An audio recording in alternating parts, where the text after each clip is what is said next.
This episode was pre-recorded as part of a live continuing education webinar. On-demand CEUs are still available for this presentation through AllCEUs. Register at allceus.com/counselor toolbox.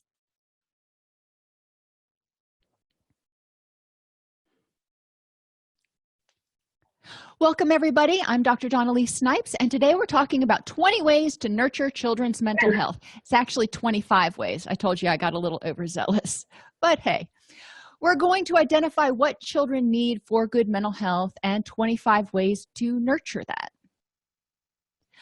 What do kids need? Well, it's really not brain surgery. They need to feel safe, both emotionally and physically. And anymore, it can be hard for children to feel safe emotionally or physically with bullying, with cyber bullying, with what they see on the news all the time. Remember, for children, especially younger children, what they see on TV seems like it is right outside their front door. It's hard for them to feel physically safe because they're not conceptualizing that something that happened in California may be, 800 miles away from where they're at. So making sure we recognize that. Children need to feel competent. They need to have a sense of self-efficacy. They need to feel like they're able to succeed in school. And it is up to us as the village, if you will, to intervene. It breaks my heart. I work with people who have low levels of literacy, and they're adults now, and that their learning disabilities were never caught when they were younger. It's not that they didn't go to school, that their learning disabilities were just never caught. We want to make sure that they can succeed in school. Not everybody learns the way the American school system teaches, the standard lecture format. We need to help children. They need to feel like they're able to succeed at managing their emotions. Little kids, they don't have distress tolerance and coping skills. Hopefully, we help them learn those along the way. When they get to be teenagers, they have much more reactive HPA axes, their threat response system, and they also have much more reactive neurotransmitter systems, dopamine and hormones and everything else. So for kids, for teenagers, think about it as a period of natural emotional dysregulation. This is a time where things are going to seem overwhelming sometimes. And they need to feel like they're able to succeed at things that are important to them. And I have the ... there because that is different for each individual person. My daughter is very artistic, and she needs to feel like she's able to succeed at art. She needs to feel like she's able to succeed at helping. She helps me with rescuing animals. We foster cats and dogs and bunny rabbits and things. She needs to feel like she's successful at those sorts of things. She doesn't care whether she can hit a baseball or whatever. It just depends on the child, but the things that are important to that child, we need to help them as much as possible be able to succeed at those things. And children need to have self-esteem. They need to have a sense of confidence that they are lovable for who they are and that they love themselves for who they are. They can look at themselves and go, I'm pretty good. Yes, I'm not perfect, but nobody's perfect. I am pretty darn good. And accept that people, or believe that people love them for who they are, not who they could be or who they should be, but for who they are. And they need to feel like they belong. So I want you to think about, as we're going through the presentation today, how not feeling safe, competent, or confident can contribute to mental health issues. Children, for example, Alaskan Native children, culturally, they found that a lot of Alaskan Native children, their issues with mental health tend to go up exponentially when they get into middle and high school, and their school success tends to go down exponentially when they get in middle and high school for some of those children, because culturally they do not tend to learn in the same way that the schools teach. And that was in the SAMHSA tip on multicultural issues, but we do need to be aware of differences in learning styles. First thing, and again, when we're going through this presentation, think to yourself as I'm talking, how can this intervention or how can this thing that we're talking about help youth feel safe, confident, and competent in school, relationships, and or activities? So sleep and sunlight. Help your child set their circadian rhythms because sleep and sunlight set circadian rhythms. When we wake up in the morning and that bright light comes in, our brain registers it. It says, oh, it's time to be awake, and secretes cortisol and norepinephrine that gives us the motivation, hopefully, to get out of bed in the morning. When the sun goes down, the body starts releasing melatonin and helps us get ready for sleep. We want to help children set those circadian rhythms. Circadian rhythms regulate feeding, sleeping, and stress hormones. So when your circadian rhythms are out of whack, think about how sluggish. I know I have a really hard time when the time changes. It's just an hour, but it's still an hour. When your circadian rhythms are out of whack, you don't necessarily know when you're hungry or when you're sleepy, and you can feel more stressed out and more easily irritated. So we need to help children regulate those. Lack of sleep leads to fatigue, go figure, irritability. When people are fatigued, then life seems more difficult. It's more difficult to concentrate, which tends to make them more irritable. Often low distress tolerance. Think about yourself when you're sleeping. You don't even have to think about kids. And poor concentration. Do we really want to send kids to school in a state where we know that they're already tired, irritable, have low distress tolerance, and can't concentrate? No. That doesn't make any sense. We need to help them get enough sleep.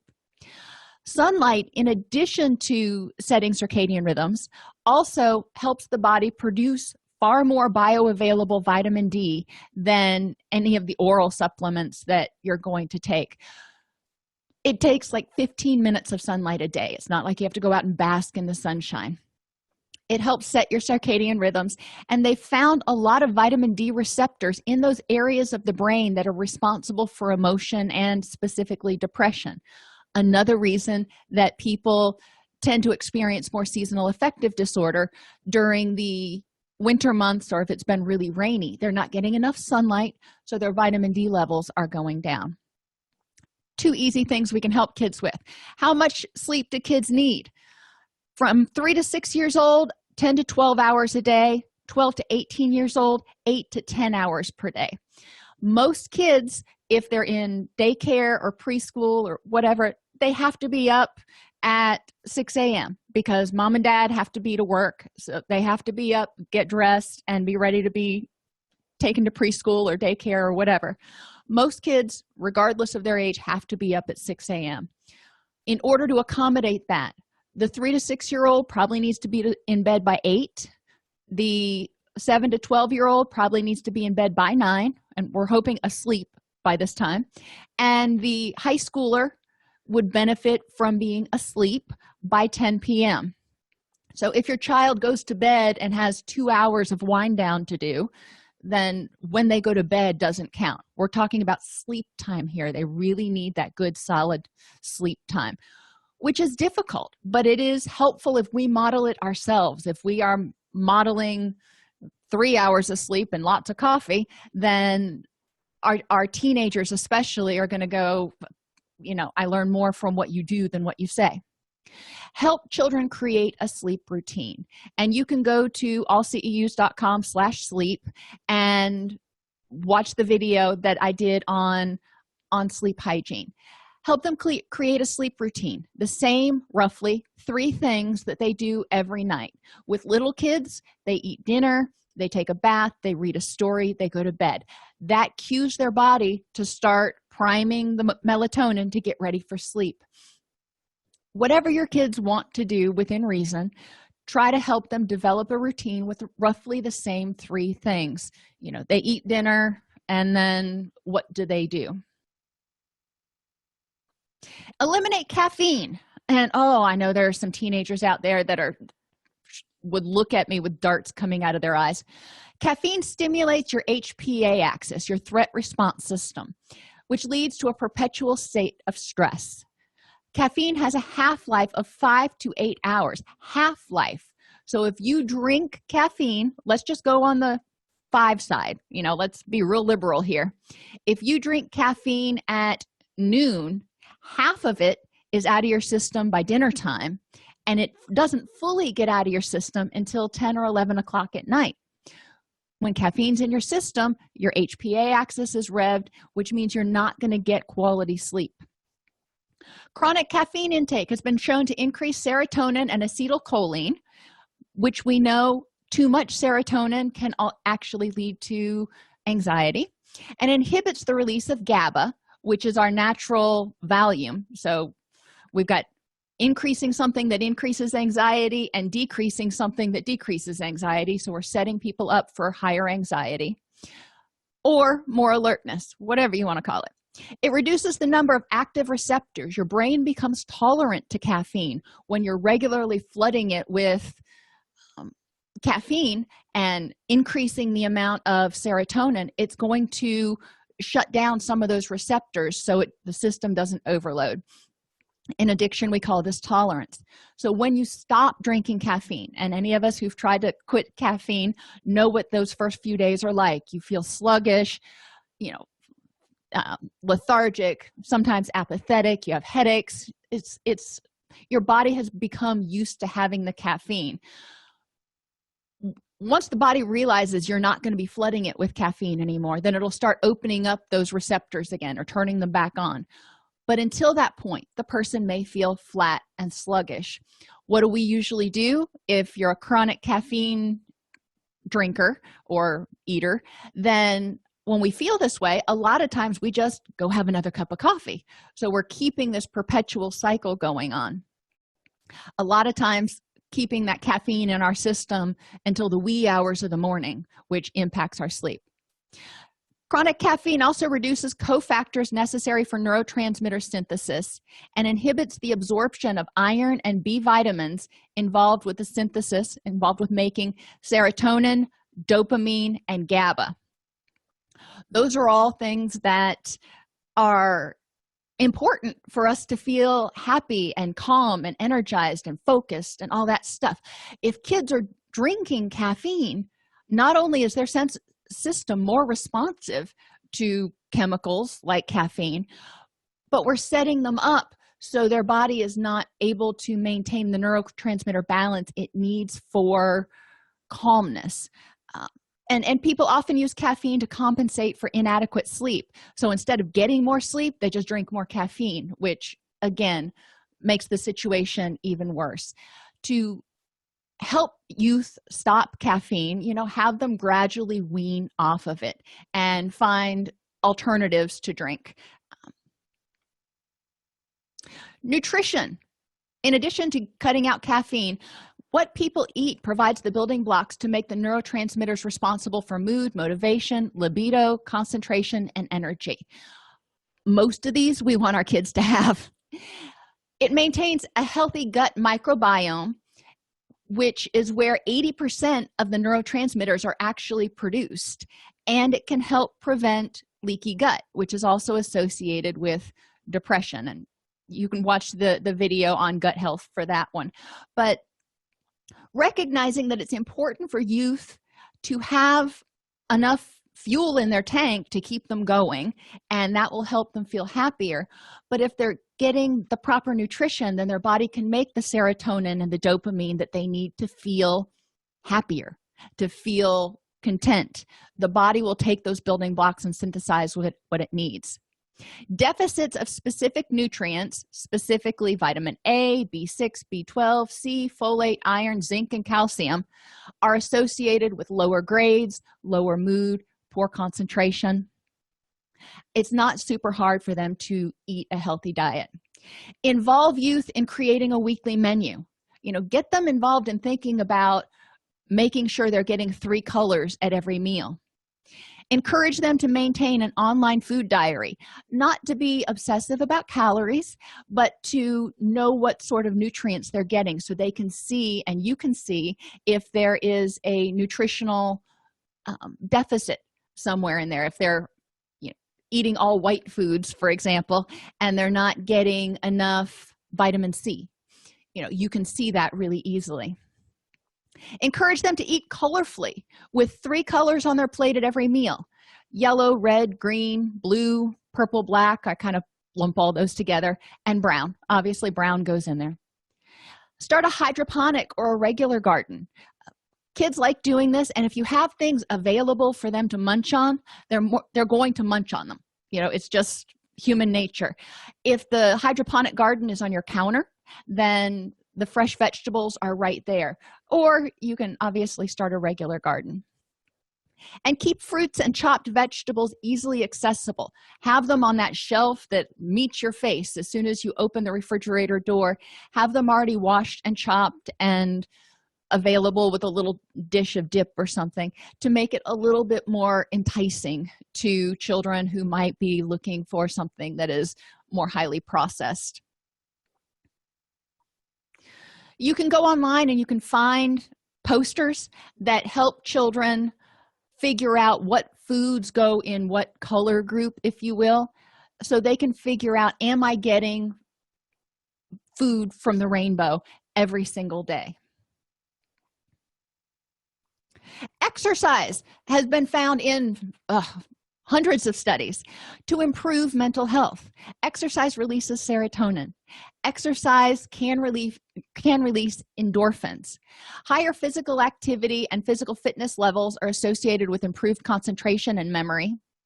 Time spent in recess, and this is one of my soapboxes, I'll warn you, has been shown to positively affect students' attention, concentration, and classroom behaviors. When children misbehave, a lot of times teachers' first reaction, or at least in the school that my children went to, was to take away recess. And ultimately that ended up backfiring, because the reason the children were acting out was because they had too much anxiety or too much energy or too much something else going on, and recess actually helps people kind of bleed off some of that energy. Encourage people to consider the motivation of different behaviors. Why is Johnny not sitting still in his seat? Maybe he has to pee, maybe he's hungry, maybe he's bored. Let's look at this instead of punishing the whole class. Brief classroom physical activity breaks, even for high schoolers, are associated with improved attention, concentration, on-task behavior, and educational outcomes. Same thing's true for us as employees. If you get up and stretch periodically, go walk around the office complex or something, it energizes you. It gets oxygen into your system. You tend to breathe deeper, and it gets your blood pumping again. So how much exercise? People aren't getting this right now, so it's something to shoot for. Children and adolescents ages 6 through 17 should do 1 hour of moderate to vigorous physical activity every single day. That means getting their heart rate between 50 and 85% of their max heart rate, with a physician's clearance, of course. That is pretty intense exercise. You're feeling it, and most adults don't get that every day, let alone children. Encourage children to get physical activity by bike riding, including a stationary bike you might have at home. Maybe you can put that in front of the TV. Basketball is something. You can also put a basketball hoop on the back of a door in your house. We used to play softball when it was time to do laundry. We would pair up the socks, and we would try to make a basket into whatever drawer it needed to go into. I need a drawer. I can't hit a basket.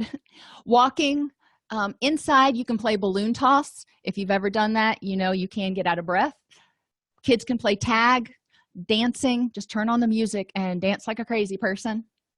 You can make obstacle courses inside the house or outside the house, obviously for younger children.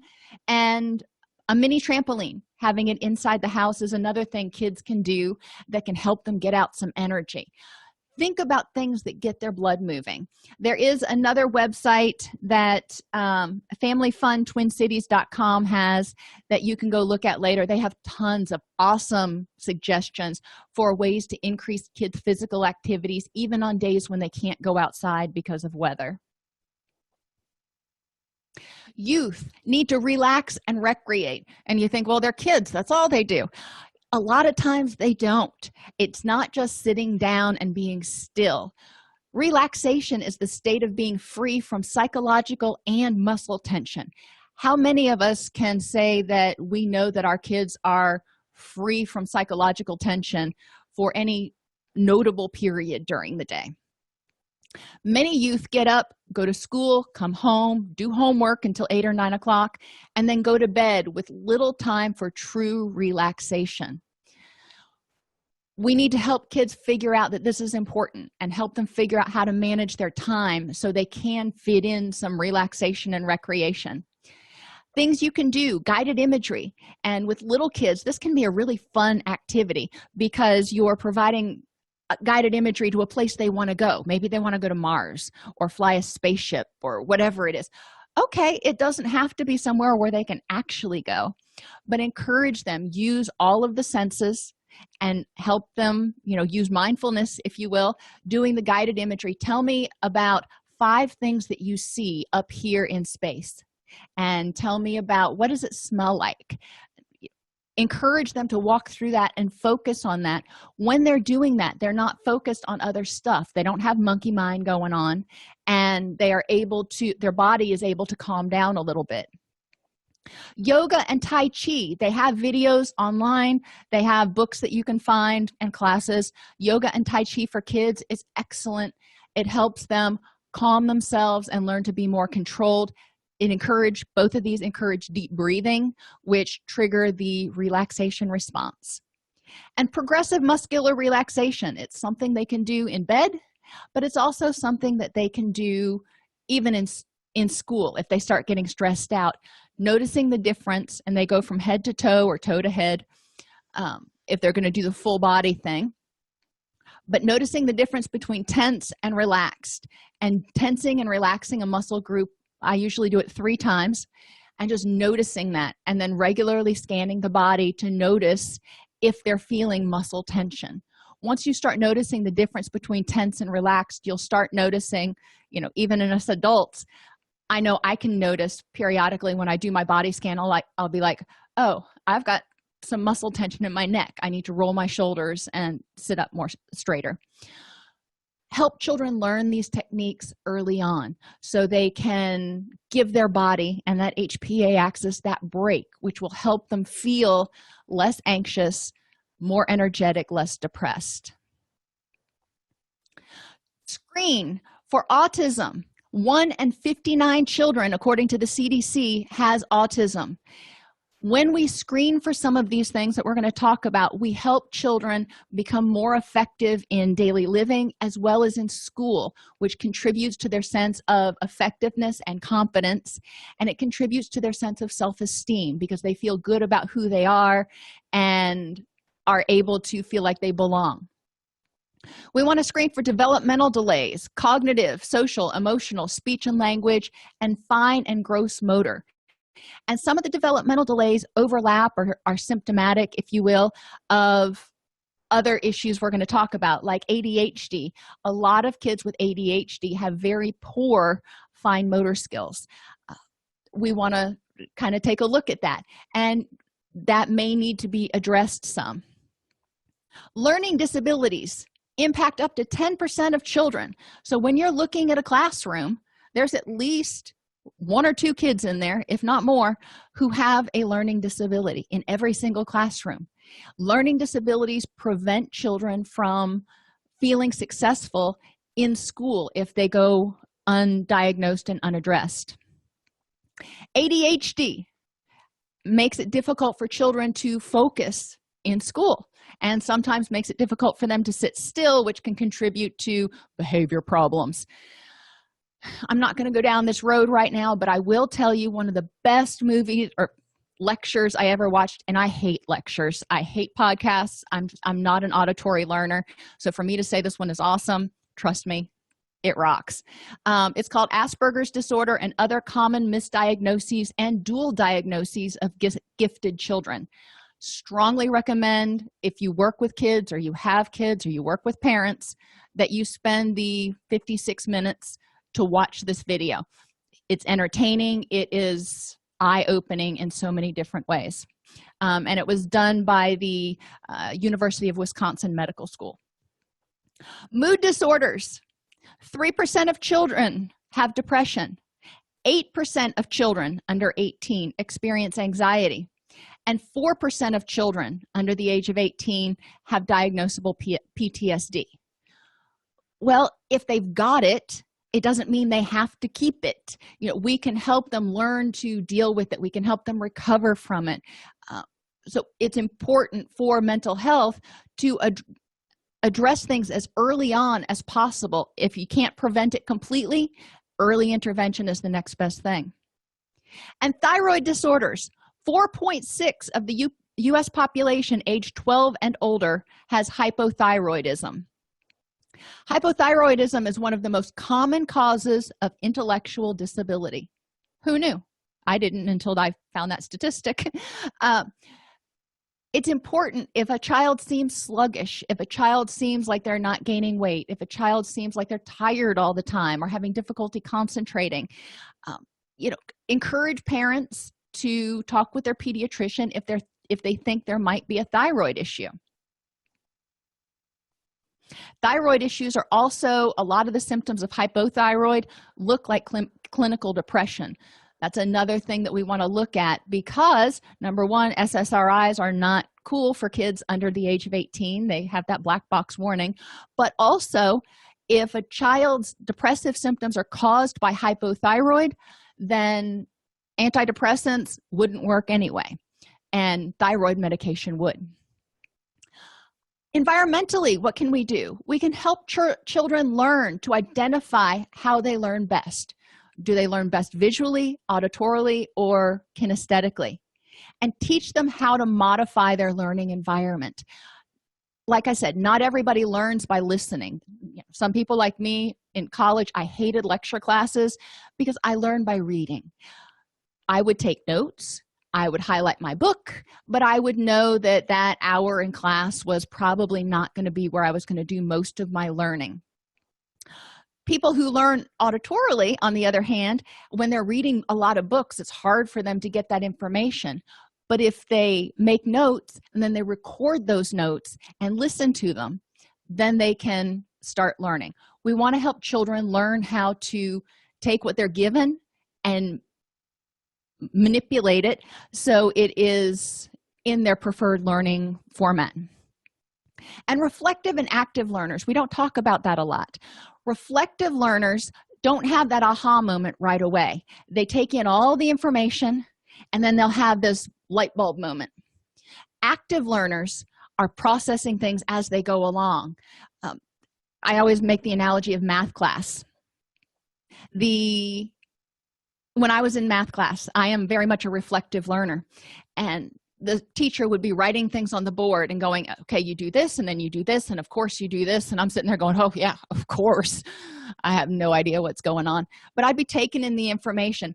I would have to go home or back to my dorm and work it out, and then all the pieces would come together and I'd be like, oh, I get it now. Reflective learners are not going to be the ones that are always raising their hand in class because they're taking the information in and processing it. They'll have questions at the end. Active learners are constantly asking questions and having input. Either way is okay, but letting students know or letting children know that, it's okay if you have difficulty processing on the fly.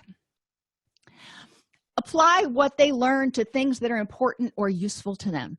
Children feel more successful when learning is not hard and when they feel successful in school. Help them apply it to things that are important or useful. Newton's laws. I remember when I taught my son Newton's laws, we learned about friction.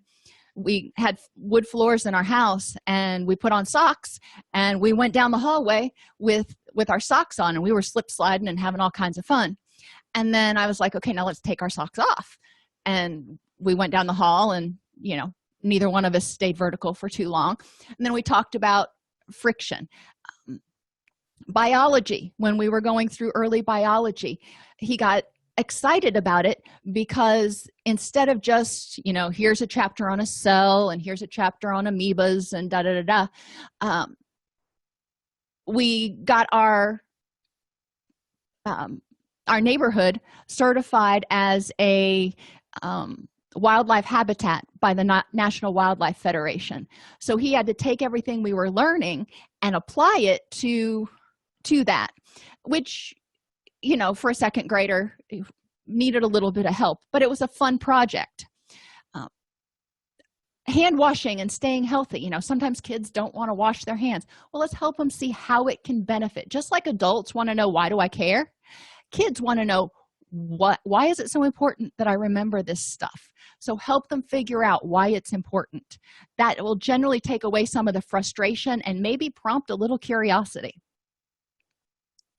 Children need structure and limits. Let them know you care. Help them learn to self-regulate. Create consistency and predictability in a sometimes chaotic world. If they know that when they come home, these are the expectations, it's like, okay, I may not like it, but I know what the expectations are. One of the ways we can do this is have a poster for younger kids and a rules chart for older kids of house rules, or if you're a teacher, class rules. So children know these are the rules of the house. This is what's supposed to happen. And we go by the rules and everything's fine. When you go on vacation or you go to grandma's house, the rules change a little bit, or maybe they don't.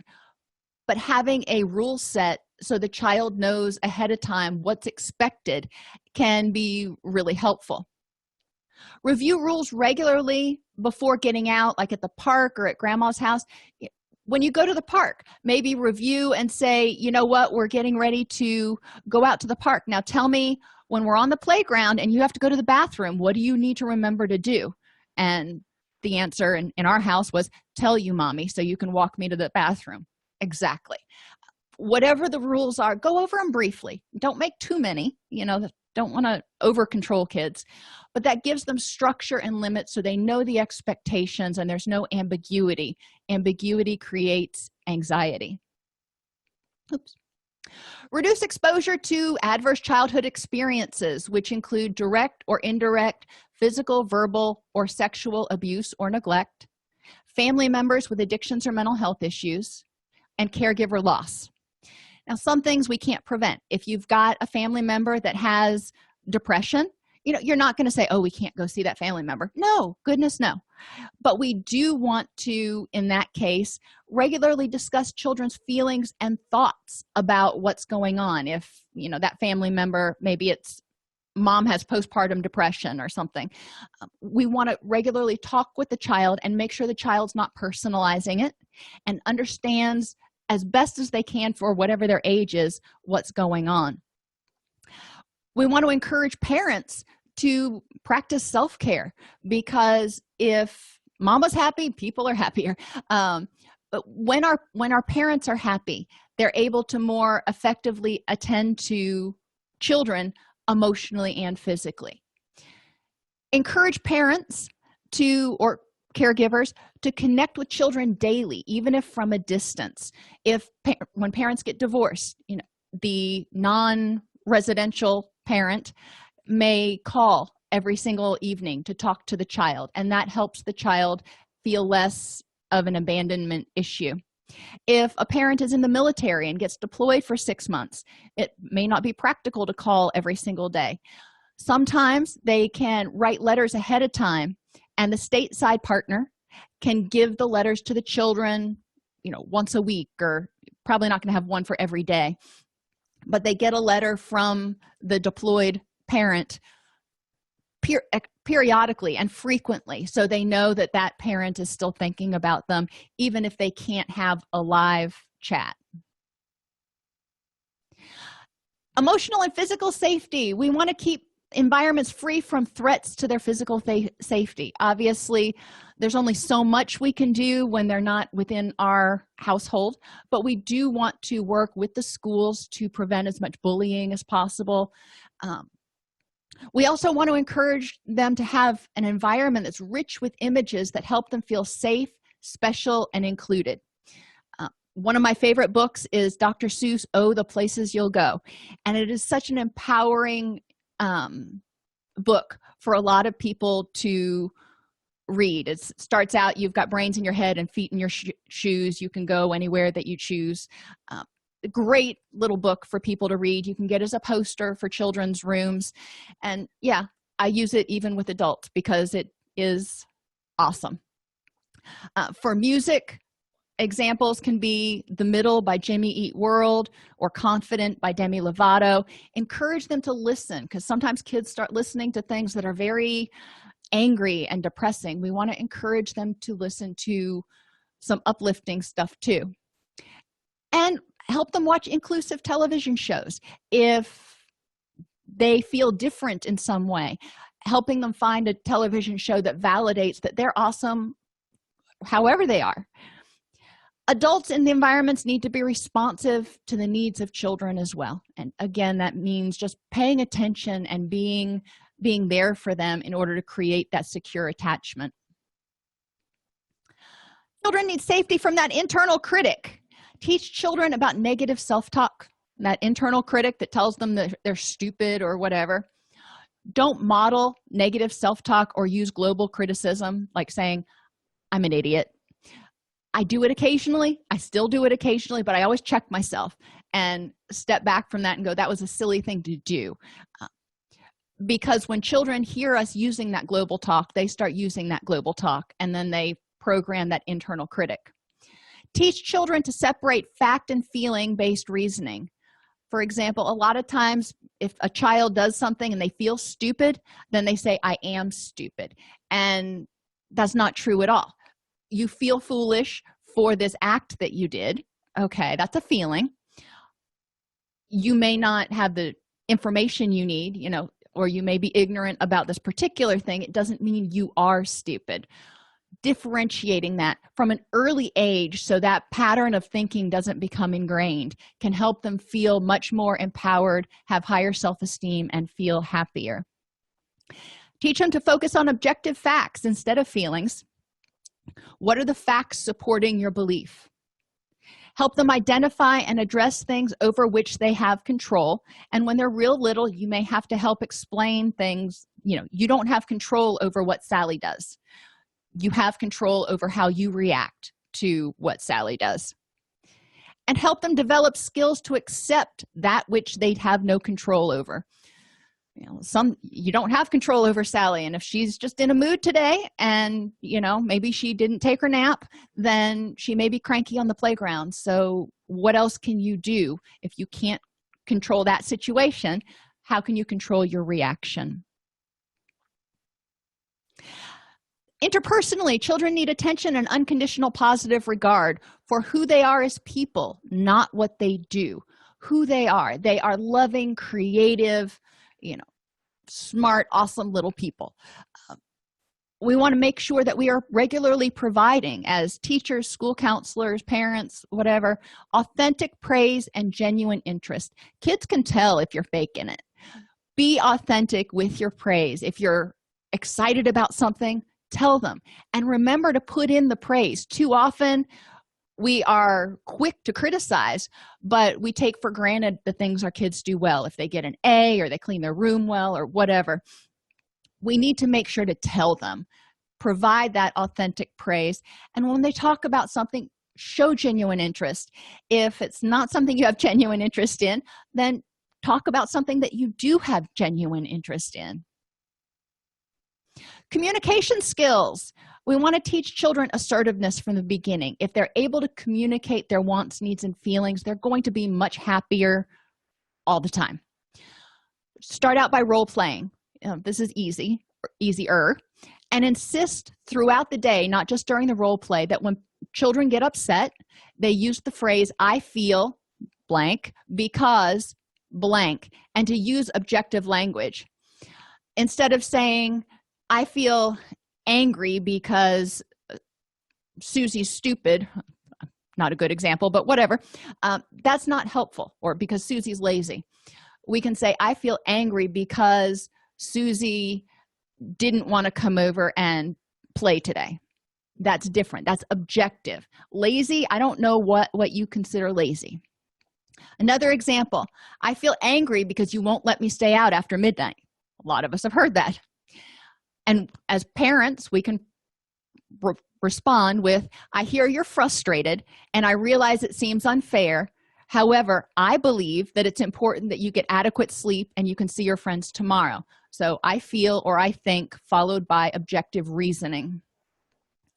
Encourage children from knee-high to a grasshopper to listen, and listen effectively, to paraphrase. Don't just ask, okay, do you understand what mommy wants, or do you understand what I said? Have them repeat it back so you know that they heard and understand. And especially with little kids, insist on eye contact because that helps them stay more focused. Help them develop healthy boundaries. Healthy boundaries are critical for healthy relationships, increasing self-esteem, reducing stress, anxiety, and depression. Boundaries, especially emotional boundaries, set a clear line between what is you and what is not you. And having healthy boundaries helps people not get drained by always giving, being unable to say no, or constantly seeking approval from others. So we want to teach kids from the beginning to not take responsibility for others people's feelings and problems. And in our house, we say, not my circus, not my monkeys. We need to encourage them to not let other people's feelings dictate their own.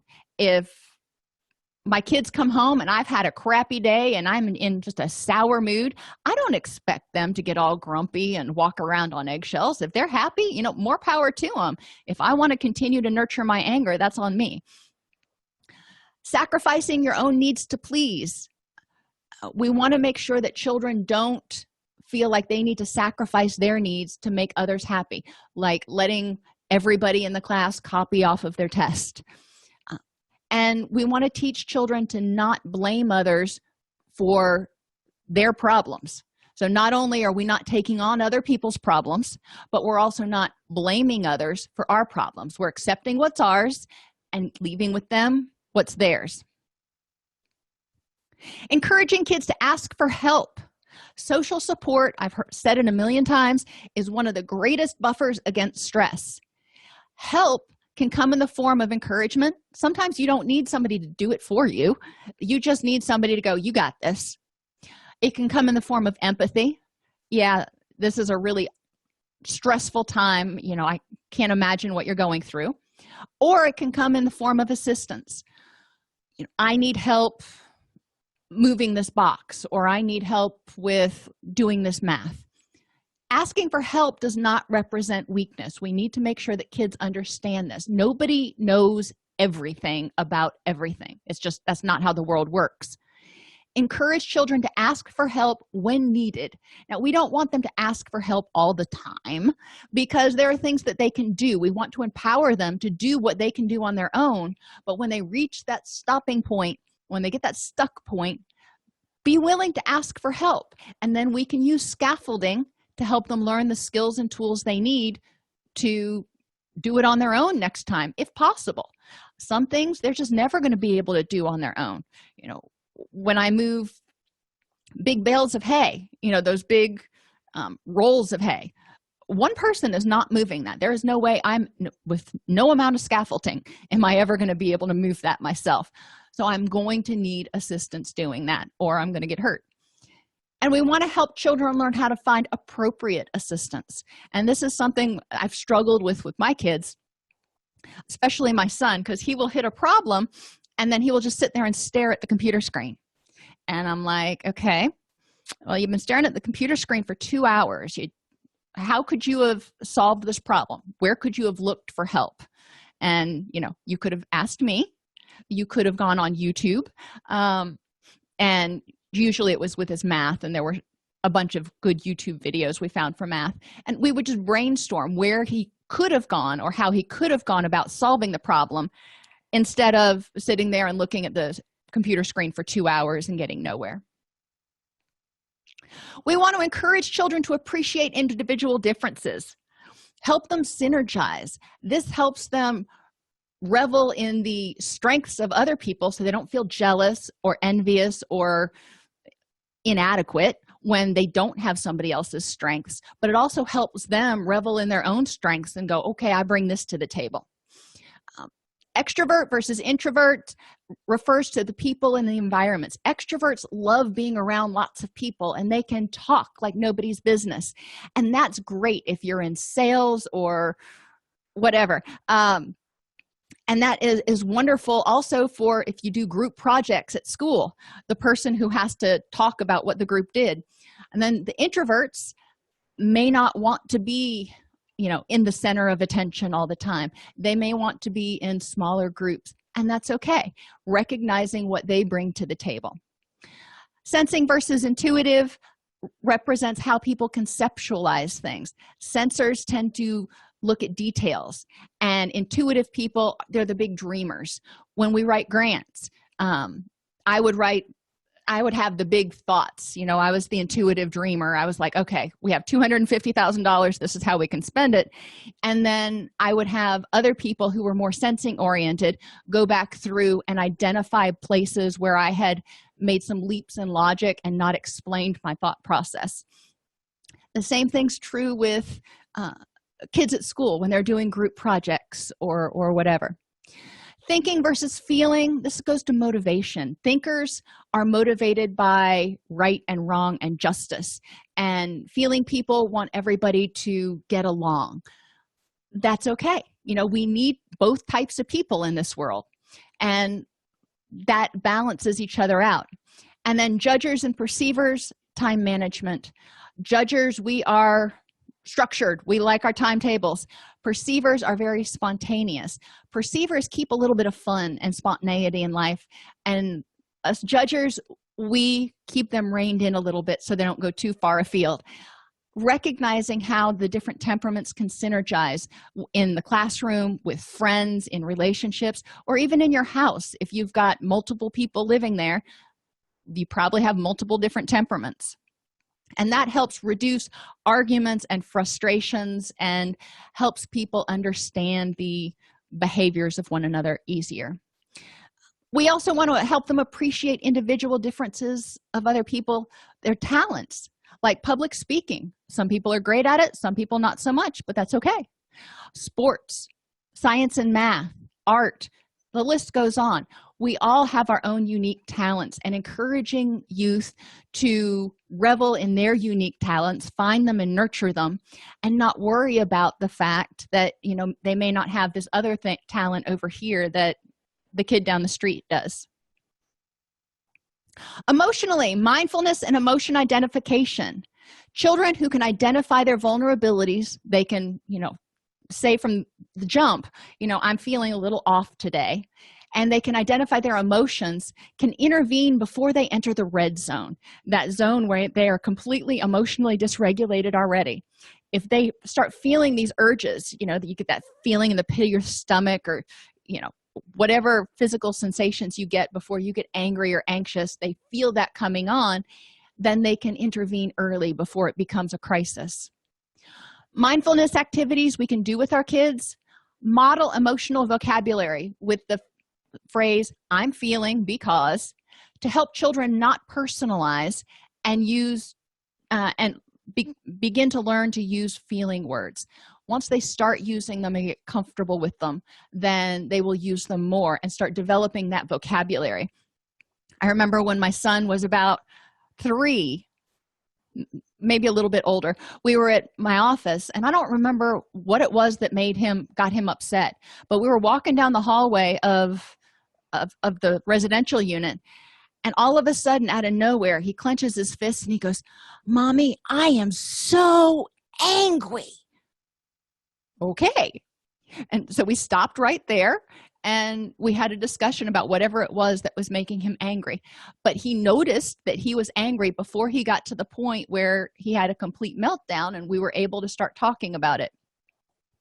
Prompt mindfulness in children. You get up in the morning, and I do this with my teenagers sometimes still. I'll be like, it seems like you're not very happy today, or it seems like you're flat today. What's going on? And encourage them to respond with the "I'm feeling because" phrase, so we understand what's going on. So they can, instead of feeling blah or flat, they start putting more descriptive words to it which help us figure out what the problem is, which can help us figure out what the solution might be. Teach children to body scan. Even from a young age, they can start body scanning for their energy, sleep, appetite, pain, discomfort, and their urges. Many children will somaticize their emotions. When Sean was going to first grade, it was a really bad fit, and I won't go into that now, but he told me one morning that he was having a hard time eating. He wouldn't eat breakfast before school. I'm like, you've got to eat before you go to school so you can focus during the day. He's like, Mommy, I got carnivores in my tummy. And for those of you who haven't had little children, carnivores are a type of dinosaur. And he would get so stressed out before school every day that he could not eat, or if he did eat, he would end up getting sick, which was a problem. So we started investigating and trying to make accommodations to help him reduce his stress level. But being able to articulate that, let me know, okay, here's the problem. Have them scan for their energy. If you say, how is your energy today? And they say, not good. Even a 7 or 8 year old can identify that. How did you sleep? Are you hungry? All of those are pretty common questions. If we start encouraging them to check in on these things a couple of times a day, then there's going to be well on their way to mindfulness as a lifestyle. Encourage them to make a collage of things that make me happy. That whole Raindrops on Roses song. Encourage them to do something that they can see pictorially, that they can look at, that reminds them of all the things that make them happy in their life. Distress tolerance. Kids have stress in their life, and they have to live in the and too. They have tests, they go to the doctor, they break up with significant others, they may not get asked to a dance, or just somebody being mean on the playground, even little kids. Help children learn to wait to act until they're in their wise mind instead of reacting. Somebody does something and they turn around and bite them, in the case of little kids. Okay, that's not really helpful. So helping them learn to wait to act in their wise mind. We have a stop sign poster that says, distract, don't react. When you're upset, distract yourself for a few minutes until you start calming down and you can think about how to handle the situation. Make a list or a poster for younger kids of distraction options, like activities. What can you do? What helps you when you're stressed out or when you're upset feel better? Coloring. Watching fish is great for kids if they can sit down. When kids are angry or anxious, sometimes making them sit down is the worst thing in the world. They have that energy that's building up and they got to do something with it. So something more active, like tearing paper or helping shred bills, that, not bills, but junk mail and stuff, can be really helpful use of their nervous energy and help them calm down. Have them do something that makes them happy for that opposite emotions. Encourage them to push it away. One of the ways kids can do this is write it down, or you write it down for them, and have them put it away in a box. And when it starts coming up again, remind them, you already put that in the box over there. We're going to tend to it later, but right now let's focus on this. They can also throw a bunch of balls as a cathartic way of pushing something away. If you get them a basket of tennis balls and they have a really bad day and they just need to throw that thought away, have them throw different balls. You don't want to have them throwing the same ball because you don't want it coming back to them, so to speak. But have them throw 10 or 15 balls and just kind of get it out of their system. Sensations. Catharsis, ice, wall sits. We've talked about those. You can do those in the bathroom stall at school. Sliding down so your legs are parallel to the ground and hold that for 15-30 seconds. You're not thinking about much of anything else. Or just splash cold water on your face. Problem solving. Children who can solve their own problems feel much more empowered, which can reduce anxiety, increase efficacy, and reduce depression. Use scaffolding to help them solve these real-world dilemmas. Ask them, what's the problem? For example, Janie and I got into a fight. Okay, what are the possible solutions? Let's just brainstorm here. You could stop being friends. You could continue to be friends, Or you could become frenemies, a new word that I learned in the past few years. Which one do you want? What's your ideal outcome? And then what are possible interventions to help you achieve that outcome? Another example, what's the problem? Kid says, I do poorly on my tests because I get so nervous when I have to take them. Okay, what are some possible solutions? Well, you could drop out of school, which we know isn't an option. Learn to manage my anxiety, or get accommodations. So, and it could be some combination in here. We may need to talk to the teacher and, get an evaluation for learning disabilities or something. Talk to the teacher about test anxiety and get some accommodations in addition to other things the child can do to manage anxiety. Self-efficacy is important because it helps children experience success. So we want to teach them how to set SMART goals. Remember, SMART goals are specific, measurable, achievable, relevant, and time limited. So the overall goal may be to be class valedictorian. A specific goal to help the child achieve that would be to get an A in chemistry. Is this measurable? Yeah, you're either going to get an A or you're not. Is it achievable? Yes, but in this case, the child will need to set aside an hour a night to study and get after-school assistance from his teacher. Is this goal relevant to your overall goal? Is getting an A in chemistry relevant to what you're wanting to do? Yes. Is it time limited? Yes. We know it's just one semester while we're working on chemistry. Encourage kids to write things down so they can see the step-by-step process, just like you write down a recipe. Psychological flexibility. Encourage kids to figure out, what kind of person am I? And you can download all kinds of values worksheets offline so they can get different adjectives. And then ask them, maybe they choose 3 adjectives: compassionate, loyal, and creative. That's the kind of person they are. Okay, so what does that mean to you? What does it look like to be compassionate? What does it look like to be loyal? And all right, for the next week, why don't you practice doing one thing each day that's compassionate, or one thing each day that shows your loyalty? Encourage children to really nurture the type of person they want to be. Help them identify who and what is important to them, who in their family is important. If reputation and popularity is important, okay. What about their friends? Which friends are most important to them? What is important to them about work or school? Is their GPA important? It may be, it may not be, And are there activities that are important?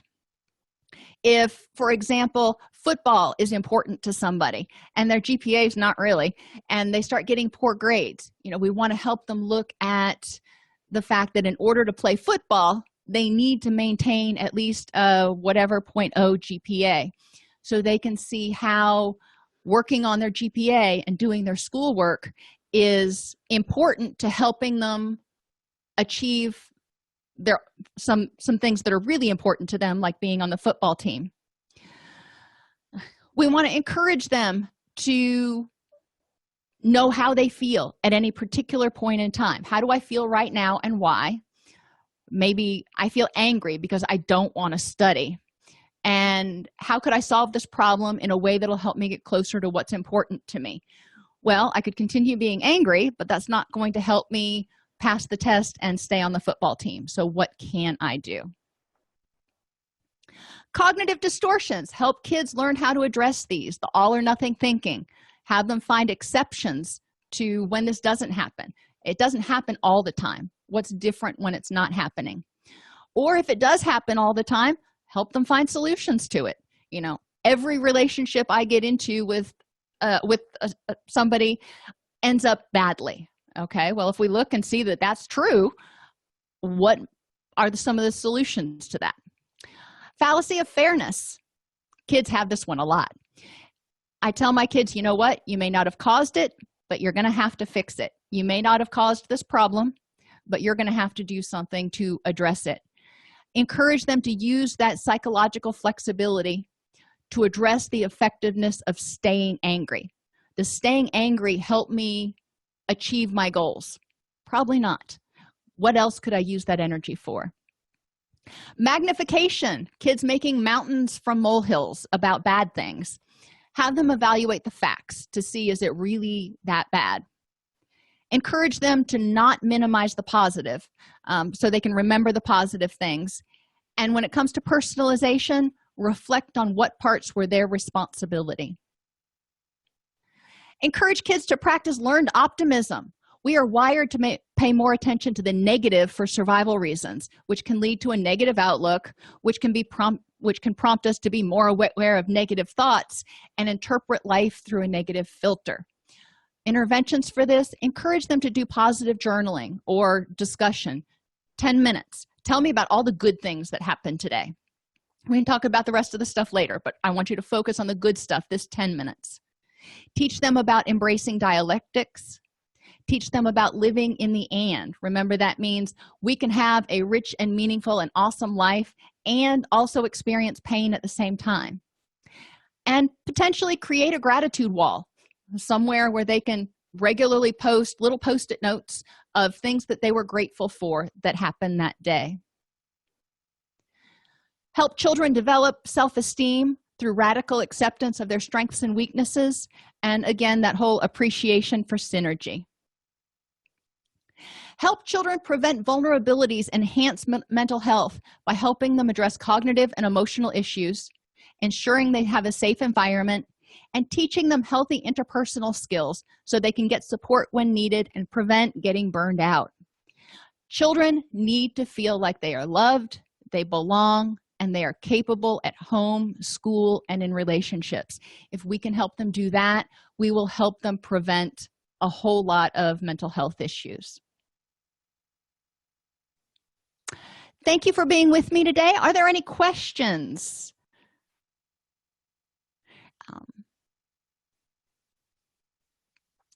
Nutrition's influence on cognitive function, referring back to a statement from Michael earlier on. You can go and if you go to allceus.com/YouTube, there is a video on gut health that talks a lot about it. There's also a video on nutrition for mental health that talks about the impact of nutrition or nutritional deficits on the body's ability to maintain balanced neurotransmitter levels.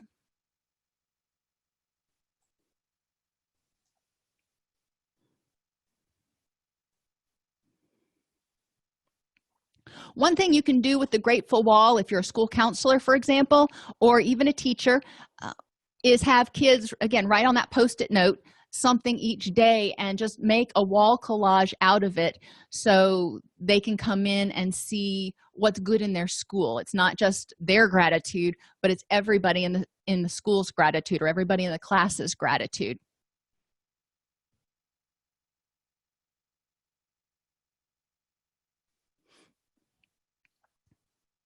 All right, everybody, have an awesome weekend, and I'll see you on Tuesday.